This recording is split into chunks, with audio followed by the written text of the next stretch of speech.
भगवान कन्हैया से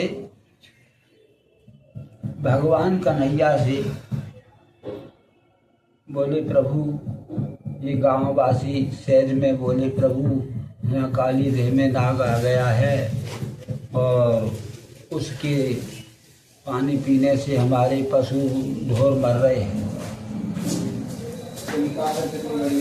भगवान कन्हैया ने ये बात को ध्यान में रख लिया, लेकिन किसी को पता नहीं पड़ने दी। जब पता किसी को नहीं पड़ने दी तो वो दूसरे दिन बोले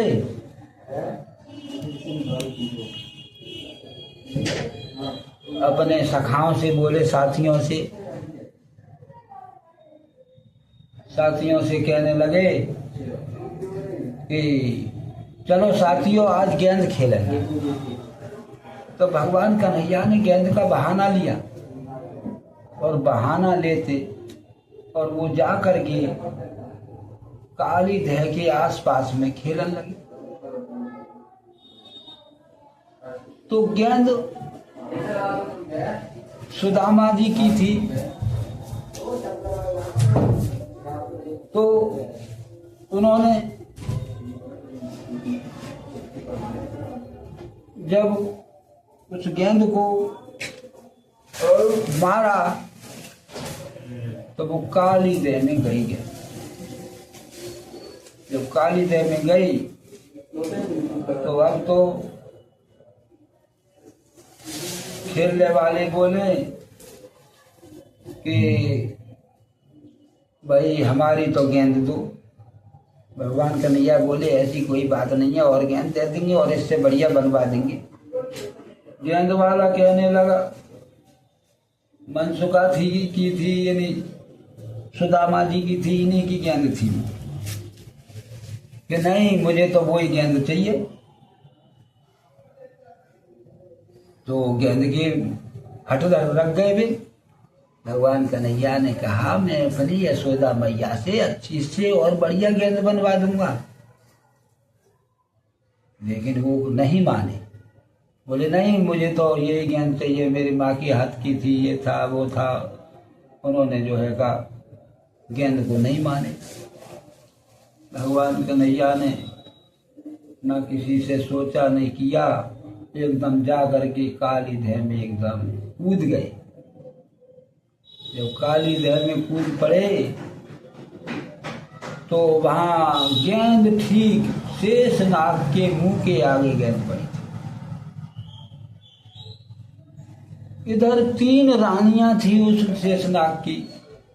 जैसे ही भगवान कन्हैया पहुंचे तो नागिनियां तीनों जग रही थी। कहने लगी अरे बालक तू यहाँ कहाँ से आ गया, मेरा नाग जग गया। तो देख क्यों अपनी माँ की गोद सूनी कर रहा है। चला जा, नाग जग जाएगा तो तुझे मार देगा। नागिनिया की इतनी बात कहते हुए भगवान कन्हैया ने कहा अच्छा तुम्हें अपने नाग पर इतना ही घमंड है तो जगा दे अपने नाग। अरे बालक जा, अपनी माँ की गोद सूनी मत कर, हमारा नाग जग गया तो तुझे मार देगा। फिर उसने यही बात कही। भगवान कन्हैया बोले जा, तुझे नाग पर ज्यादा घमंड है तो अपन नाग को जगा दे। नाग ने जब उसकी नींद खुली वो एकदम उठा, अरे मूर्ख बालक तू मुंह लगाता है, आजा आज तुझे जीवित नहीं छोड़ेगा।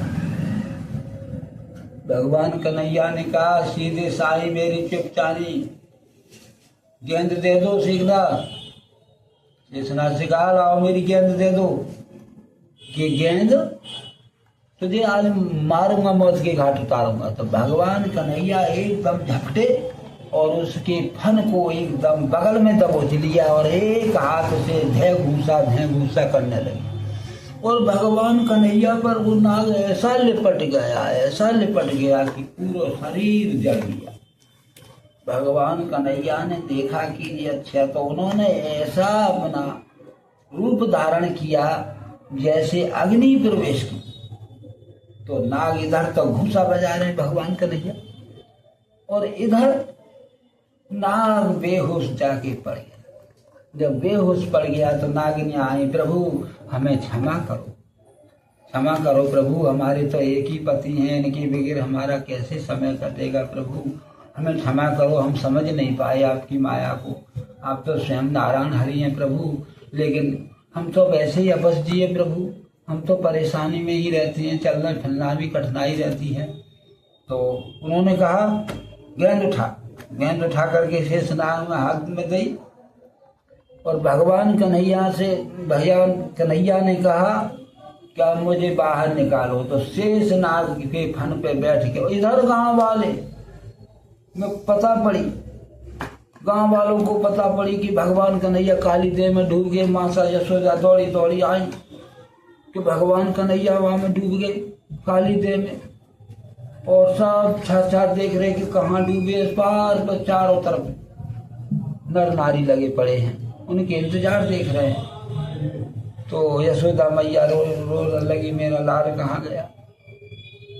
बलराम बोले माता आप चिंता ना करें, वो बालक साधारण नहीं है माता, उसकी चिंता करने की जरूरत नहीं है। स्वयं सर्वेश्वर सृष्टि के महानायक श्री हरि परमात्मा है ये। ना बेटा मुझे तो नहीं मालूम पड़ता। अरे माता देखती जाओ तुम। इतने में ही भगवान कन्हैया उस पे बैठे हुए फन पे और बांसुरी बजाते हुए एकदम ऊपर को निकले। जब ऊपर को निकले तो सबने दर्शन किए, सब खुशी हो गए। और उस काली देव के नाग को कहा तुम यहाँ मत रहना, यहाँ से चले जाना फौरन सीधे समुद्र के रास्ते। तो प्रभु वहाँ तो मुझे गरुड़ नहीं रहने देता। नहीं आपका कुछ नहीं बिगाड़ेगा, लेकिन यहाँ दीख मत जाना। तो ठीक है प्रभु। तो गरुड़ जी वहाँ नहीं गए, उनकी बात पर अमल हुआ। गरुड़ जी भी श्री कृष्ण की सवारी थी। तो देखिए भगवान ने जो भी लीला रची है वो साफ रची है, और वो महासृष्टि के कल्याणकारी महान निर्देशक, उनका कौन तो क्या बिगाड़ सकता है। दुनिया संसार उन्हीं में जन्म लेती है, उन्हीं में ही समा जाती है। जो देखिए मनुष्य अपने कर्मों से ही गिर जाता है और कर्मों में ही बंध के चला जाता है। आपके शरीर में अंतरात्मा में इतनी गंदगी भरी पड़ी है कि उसे निकालने का समय नहीं मिलता।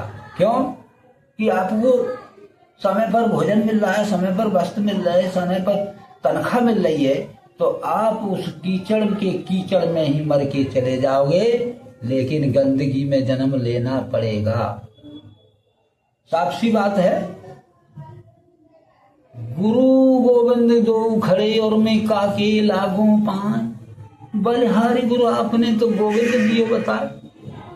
अरे गुरु ही निकाल सकता है कीचड़ से, गुरु ही सर्वेश्वर रूप हरि का है, और गुरु ही ऊंचे पोस्ट पर पहुंचा सकता है, गुरु ही राजा बना सकता है, और गुरु ही हरि के दर्शन करा सकता है। देखिए फर्क एक है, आपको समझने में सोच करना चाहिए कि हमारा गुरु कहीं बेईमान तो नहीं है, हमारा गुरु लफंगा तो नहीं है, हमारा गुरु ठगिया तो नहीं है।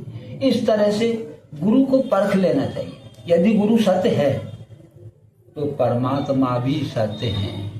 यदि आपका गुरु ठगिया है तो आपको तो क्या, वो तो खुद जा ही रहा है नरक में, लेकिन आपको जरूर ले जाएगा। इसलिए हम साफ सी बात कह रहे हैं कि गुरु को समझ करके ही चुनना चाहिए, लेकिन बिना गुरु के उद्धार भी नहीं है, कल्याण भी नहीं है। जय जय श्री राधे।